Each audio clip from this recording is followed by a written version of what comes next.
From Hollywood, it's time now for... Johnny Dollar.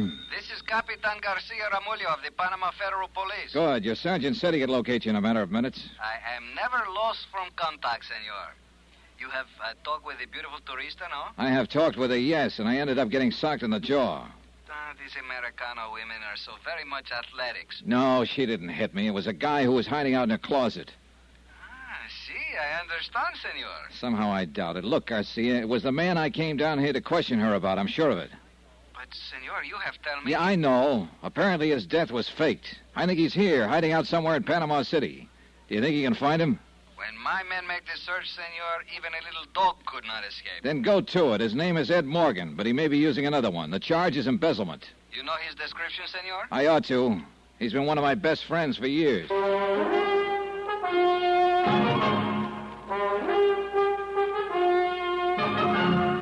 Tonight and every weekday night, Bob Bailey in the transcribed adventures of the man with the action-packed expense account. America's fabulous freelance insurance investigator. Yours truly, Johnny Dollar.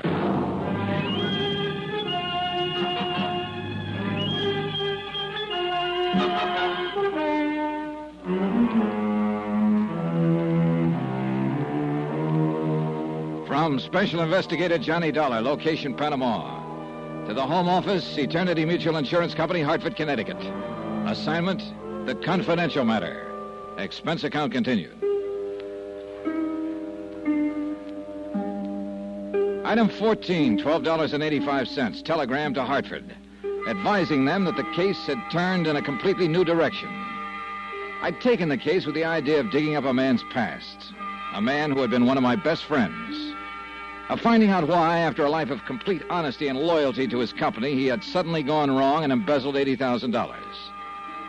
I'd found out that part of the why was probably a lovely young widow named Nicky Barrett. But I'd found out more. The man we'd thought dead, who'd supposedly drowned when his car went off a cliff into the Pacific Ocean, was still alive. So now it was a matter of filing charges, requesting extradition from Panama, and, of course, capturing the fugitive. That I left to Captain Garcia for the moment and went to bed.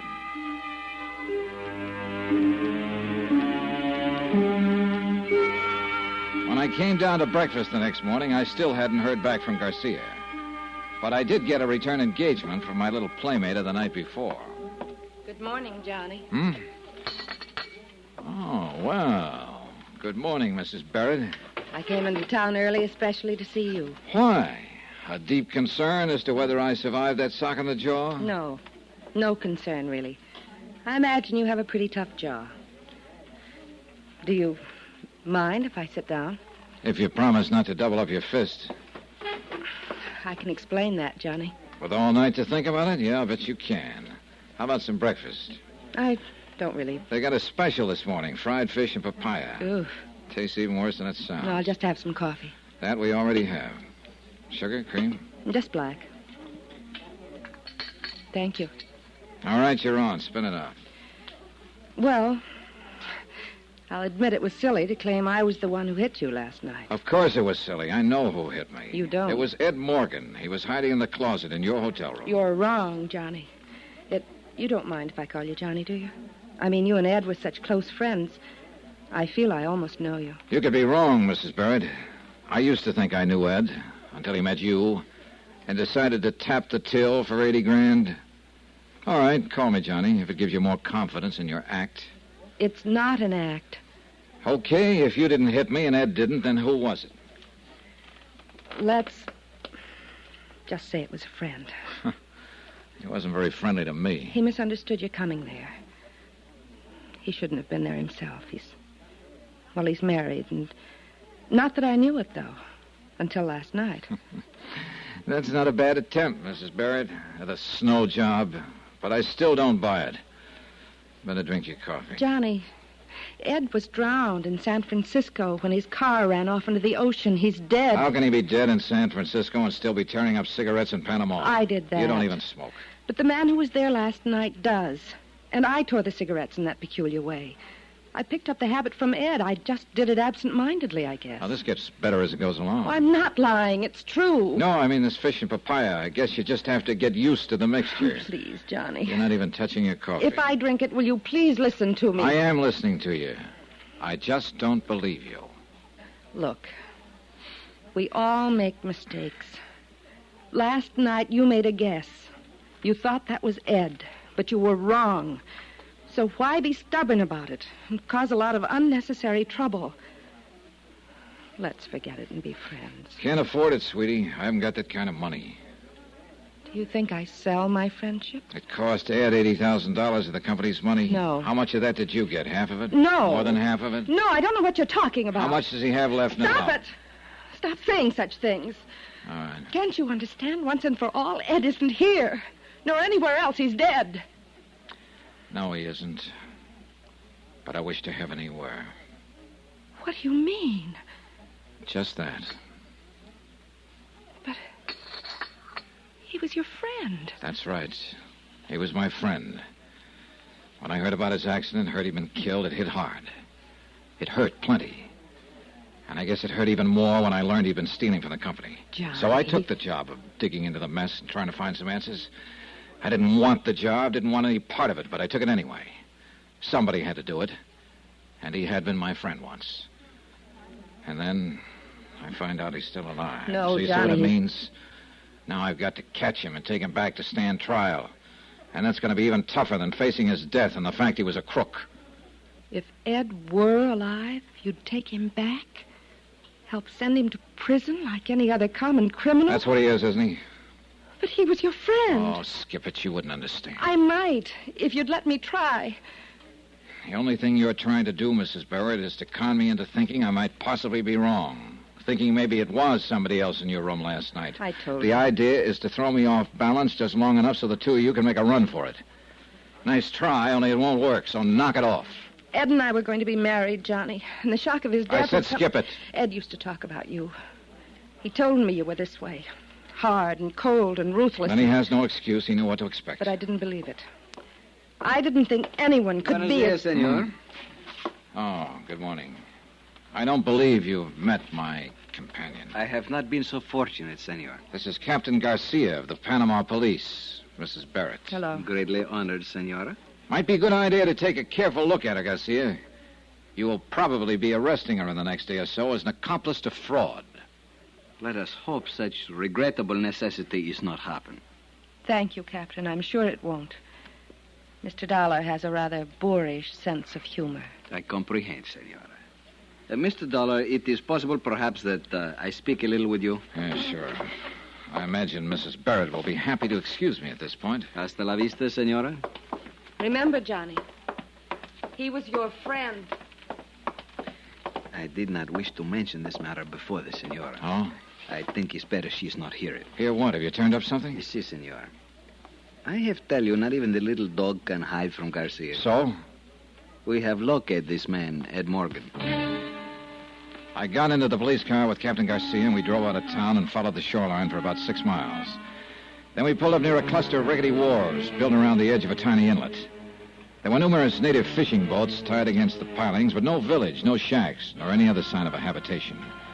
Garcia cut the motor and lit a cigarette. Pues aquí estamos. Here we are, senor. Here? He's hiding out here? Si, senor. He's live on one of the little fishing boats which are tied to the wharf. The number 3 one there, which is blue-painted, you see? Yeah, I see it. Well, a place like this would be safer than a hotel. You're pretty sure it's him? Pues Miguel Ronesto, who is on the boat, said this man come out here 1 month ago. He paid Miguel much money just to live on the boat, tie up at shore. And he is like you described, senor. I think so is him. All right. I'll go on board and talk to him. And I think I'd better go alone, Garcia. Whatever you wish, senor. I wait for you here. Okay.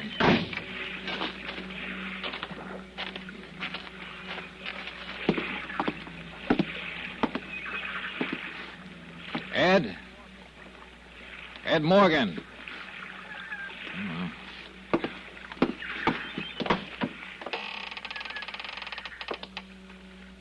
Ed? I know you're here, so you might as well answer. Cabin's unlocked. Come on down.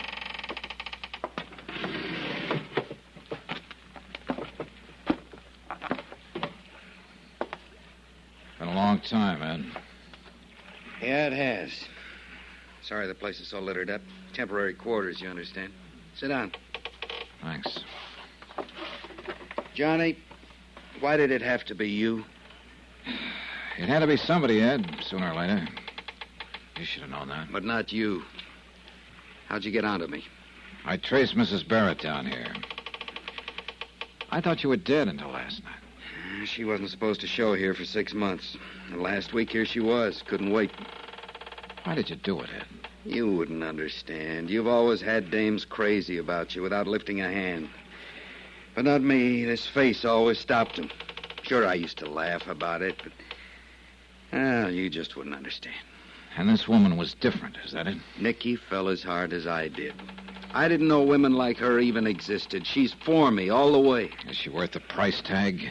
$80,000? Cut it, Johnny. It's not that way. It's just that Nicky had always lived well, and I had to live that way, too, in order to be around her. I got in further and further, and finally I was in too deep to pull out. Did she know you were stealing from the company? Not at first. The blame's all mine, Johnny, not hers. You picked your own apple, is that it? Call it that. And I didn't spend all that money. We decided to get out of the country, start a new life together. I figured I'd need that much. And Nicky agreed to that plan? Sure. That's why she's here. She sold out and came on down. Only she didn't, Ed. She still has her apartment in San Francisco. You're wrong, Johnny. She sold her furniture, her clothes, everything. The stuff is all there, Ed. I saw it. You're lying, Johnny. She pulled stakes. She told me. Okay, she told you. I guess you know why I'm here. I know why you think you're here. Hold it, Johnny. Don't move. I've had this gun on you since you came on board. I know you have. But I wonder if you'd really use it. Don't try to find out. And don't tell me I'm in a spot. I know that. But I'm going on as far as I can. And if I have to kill to do it, then I'll kill. Maybe I could have stopped him. Maybe he wouldn't have fired. I don't know. And for one reason or another, I didn't feel much like finding out. I let him go. He backed out of the cabin hatch and bolted it on the outside. I heard him cross the deck and run along the wharf. And I waited for Garcia to call out to challenge him. The only sound was a car motor starting up and speeding away. Then I heard somebody come running down the wharf. Senor Dollar! Get the door open, Garcia. Where is he? What happened? He take the car, senor. It's me to blame. I am not alert. Before I know it... Never mind. Where's the nearest telephone? 2 miles, senor. 2 miles? How do we get there? But how else, senor? We walk.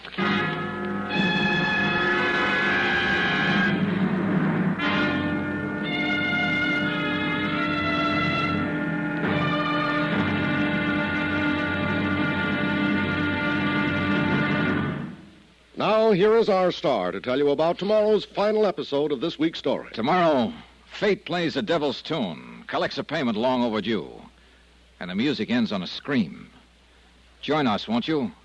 Yours truly, Johnny Dollar.